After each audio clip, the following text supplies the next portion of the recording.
Every time Simi cried, her father got richer. So he made sure she never stopped crying.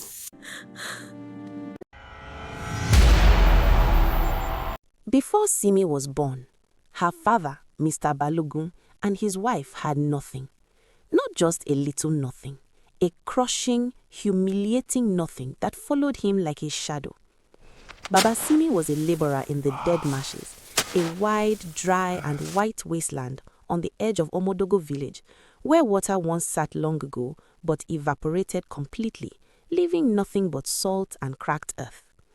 He dug salt crusts all day and sold them for coins that couldn't buy a full meal. Worse than the poverty was the silence in his house. He and his wife had been married for years and no child. Not a single cry of a newborn, not a single tiny footprint in the dust.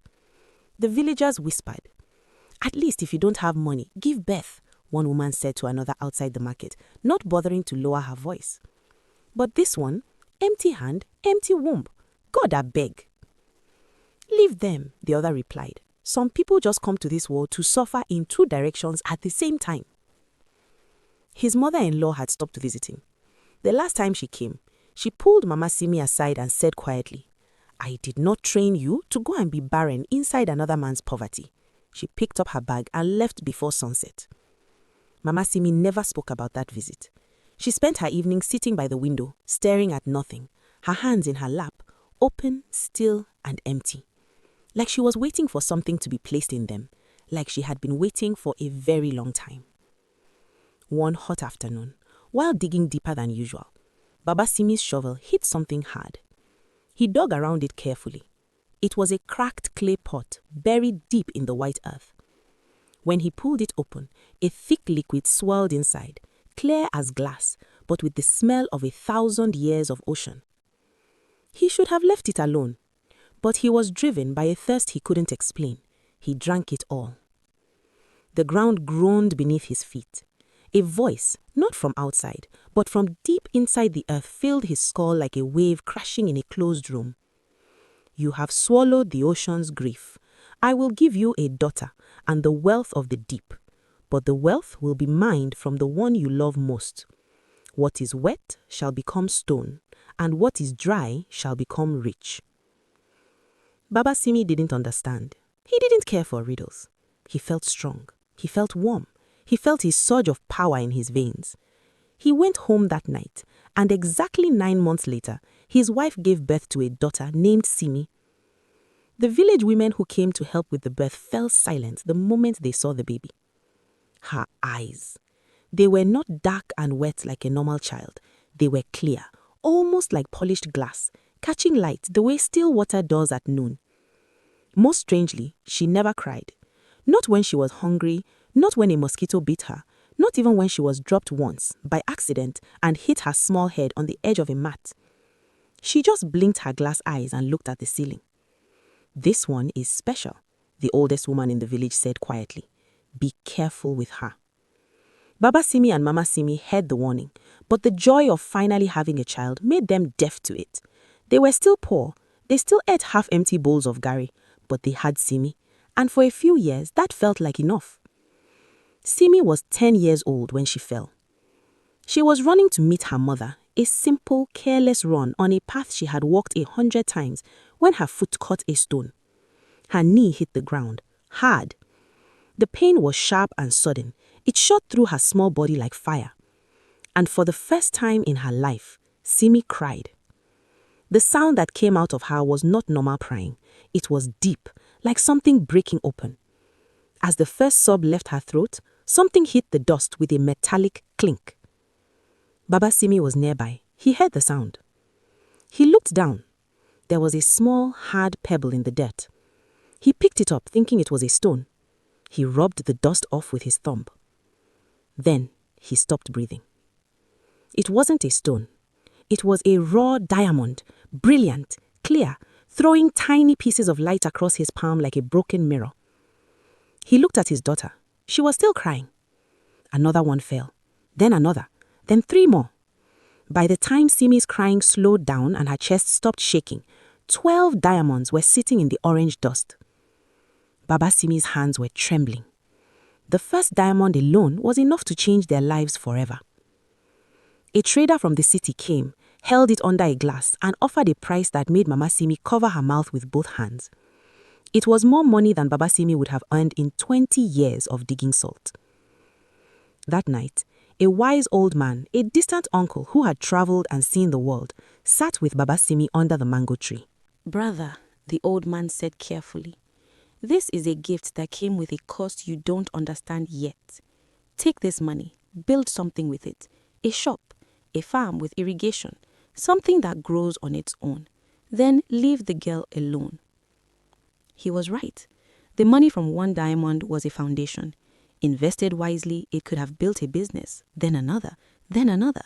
The family would have been comfortable for generations without ever making Simi cry again. Baba Simi nodded. He said he understood. He did not invest a single coin. Instead, he told himself, "Why plant a farm when I have a well that never dries?" Within a year, the Baloguns had 3 cars, a mansion with high walls, a generator that never went off, and a private chef. They also had a room lined with black velvet. Baba Simi called it the crying room. The dark cloth on the walls made it easy to find the diamonds when they fell. He chose the room carefully, far from the windows, far from any sound from outside. Just Simi, a chair, and darkness. Whenever the account looked low, he would find reasons to make her cry. He would take away her favorite doll without explanation. He would tell her that her friends were saying bad things about her. He would shout at her until her small shoulders shook. And Mama Simi, who had once begged him to stop, had gradually gone quiet. She told herself it was fine. She looked at her gold wrapper, her new phone, the way the village women greeted her now, and she said nothing. Simi sat in the black room alone, producing diamonds for people who wouldn't even let her go outside to play. But then, one evening, after a long session, Simi reached for her glass of water. Her hand felt different. She looked down. Her pinky finger was not flesh anymore. It was white, rough, and crystalline. She licked it carefully. It tasted like the deepest part of the ocean, like something very old and very cold. She screamed. As she cried in terror, 5 more diamonds hit the velvet floor, and as they landed, her entire hand, all at once, turned into a solid block of white salt. What Baba Simi had swallowed at the dead marshes was not ordinary water. It was the essence of a salt spirit, an ancient thing that had been trapped in the dry marshes for centuries. When Baba Simi drank it, the spirit attached itself to his bloodline. It found its new home in Simi, the daughter he had been promised. The diamonds were not gifts. They were crystallized sorrow, the salt spirit pulling every drop of moisture, every bit of life water from Simi's body and compressing it into solid form every time she felt strong pain or fear. It was mining her from the inside. Each diamond that hit the floor was a piece of her organ slowly being replaced cell by cell with minerals. She wasn't crying wealth alone. She was leaking her soul through her tear ducts. And the more she cried, the more the spirit wanted. Every diamond her father picked up and sold was another step in the spirit's plan, not to make the family rich, but to turn Simi into a permanent vessel of salt so the spirit could finally leave the marshes and live on land. Mama Simi was not a bad woman. She was a weak one, and sometimes weak is worse. She saw the salt creeping up her daughter's arm. She saw Simi's skin becoming dry and cracked, saw the way the girl pressed her lips together and drank water constantly, desperately, as if she could flood whatever was draining her.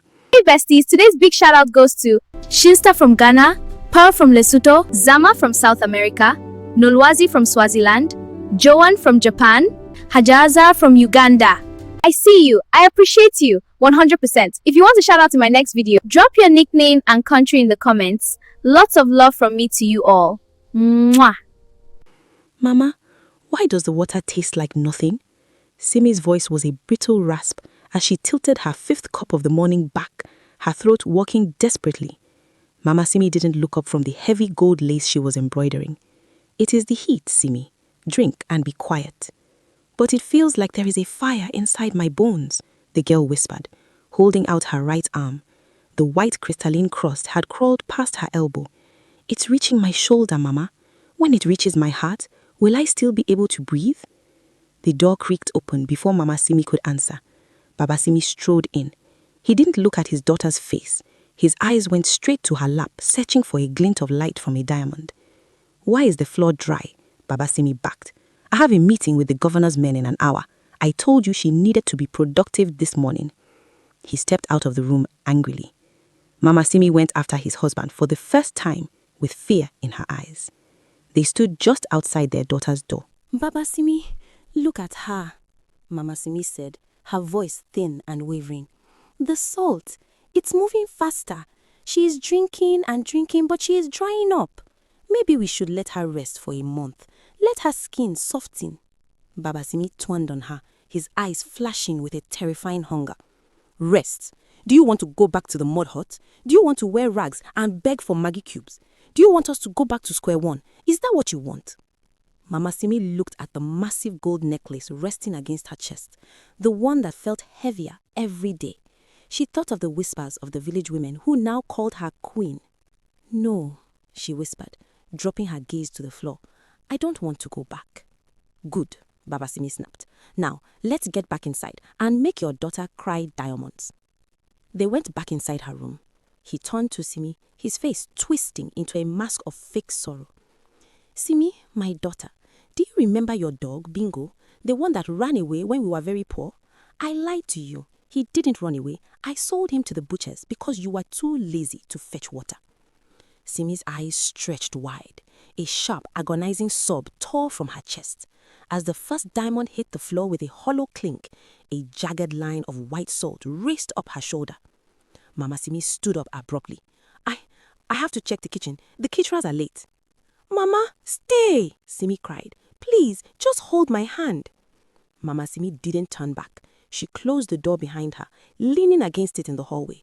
She covered her ears to drown out the sound of the diamonds hitting the floor, focusing instead on the cold, solid weight of the gold around her neck. Simi had told Baba Simi to stop twice. The second time, he raised his voice. Then she stopped raising hers. She began to avoid the crying room. She stopped asking how many diamonds had fallen. When neighbors came to visit, she laughed loudly in the sitting room, while the black velvet door stayed shut at the end of the corridor. She focused on other things, the parties, the new wrappers, the respect in the market when she walked past, the gold jewelry around her neck that had cost Simi her left leg, now solid white salt from the knee down, wrapped carefully in cloth so visitors would not see. Once, she walked past the crying room and heard Simi's dry, rasping voice inside, whispering to herself. She stopped. She stood at the door with her hand raised, almost knocking. Then she heard her husband's footsteps behind her. She lowered her hand and walked to the kitchen to make tea. She told herself it was not her fault. She told herself the girl was still alive. She told herself a lot of things. On the morning of Simi's 16th birthday, the salt had reached her chest. She moved slowly now.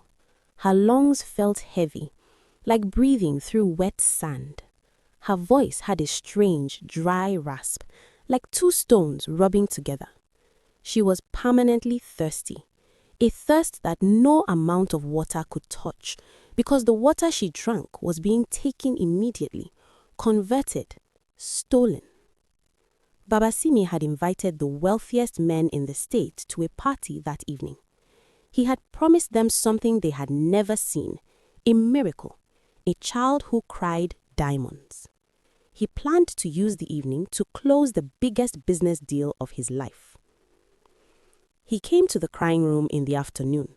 Simi, he said, you must cry tonight in front of my guests. Simi looked up at him slowly. Papa, she whispered, I can't. I am dry. I have nothing left. Cry, he said. His voice was flat and hard. I am disappearing, she said. She held up her salt arm, then her salt leg. Papa, I am going. Cry, he said again, louder. She looked past him toward the door. Mama Simi was standing in the corridor. She had heard everything. Mama, she said softly, please. Mama Simi looked at the necklace around her own neck. She looked at the necklace for a long moment. Then she looked away. That was the moment. Not the salt, not the crying room, not the years of being locked inside a crying room. That betrayal was the final blow. Simi's heart, already hardening, shattered. Something shifted in the room. The air became heavy and still, the way it does before a storm. Simi sat quietly for a long moment. Then a single massive tear formed in the corner of her eye. It was not like the others. It was her entire remaining life force compressed into one final payment.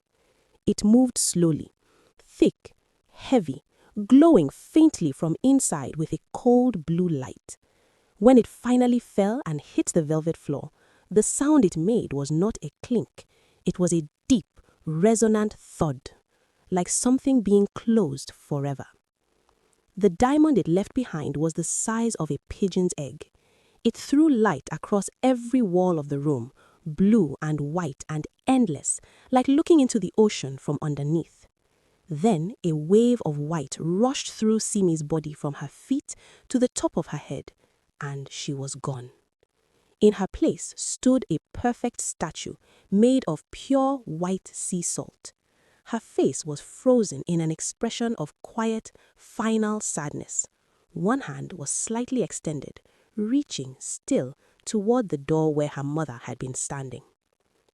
Baba Simi pushed past his wife and ran into the room. He saw the giant diamond on the velvet floor and laughed, a high, cracked sound that didn't sound like a human being. "I'm rich forever!" he shouted. He reached for it with both hands. The diamond dissolved, not slowly, instantly, like salt poured into warm water. It became a puddle in his palm, clear and cold, and dripped through his fingers onto the floor. He stared at his wet hands. Then, from another room, he heard a sound, a grinding, metallic groan. He ran outside. One of the cars had collapsed, the frame simply crumbling, falling into rust and powder as if it had been sitting there for 100 years. The generator sputtered once and died. The walls of the mansion began to crack, not slowly, but all at once, fine lines spreading across the plaster like a broken eggshell. He ran back inside and opened the vault where they kept the diamonds. They were all salt. Every single one, months and months of harvest, all of it, white salt crystals dissolving in the humid air. The wealth had never truly existed. It was only as real as Simi's life, and now that her life was over, everything built on it turned to powder. By morning, the Baloguns were standing in the dust of a collapsed house, wearing the only clothes on their backs. They buried nothing because there was nothing to bury, only the statue. It stood in the open now, under the sky, where the mansion used to be. The face of a girl, with one hand reaching forward, made of salt so white it hurt to look at in the afternoon sun. Every time it rains in Omodogo, the statue gets a little smaller. The villagers say the soil around it is now so salty that nothing will ever grow there again. Farmers walk around it with their eyes down. Mama Simi sits beside the statue every day. She brings water and tries carefully to wash the salt away, as if she can undo it grain by grain with her own hands. But her tears are ordinary now. They are just water, and water only makes a salt statue melt faster. Baba Simi wandered into the forest soon after. He is still there, they say, moving through the trees, picking up small stones and rubbing them clean with his thumb, always hoping, always searching. In Omodogo, mothers still tell this story to their children at night as a warning about greed. Lesson 1. A gift with a warning attached to it is not a gift. It is a trap. Read the fine print before you drink from unknown pots. Lesson 2. One diamond was enough. Greed is not the inability to get more, it is the inability to stop. Lesson 3. A silent mother is not an innocent mother. Looking away while your child suffers is a choice, and choices have consequences. Lesson 4. Wealth built on someone else's pain has an expiry date. The day the suffering stops, the money stops with it. Lesson 5. The most dangerous person in a child's life is not always a stranger. Sometimes it is the parent who sees clearly, understands fully, and does nothing.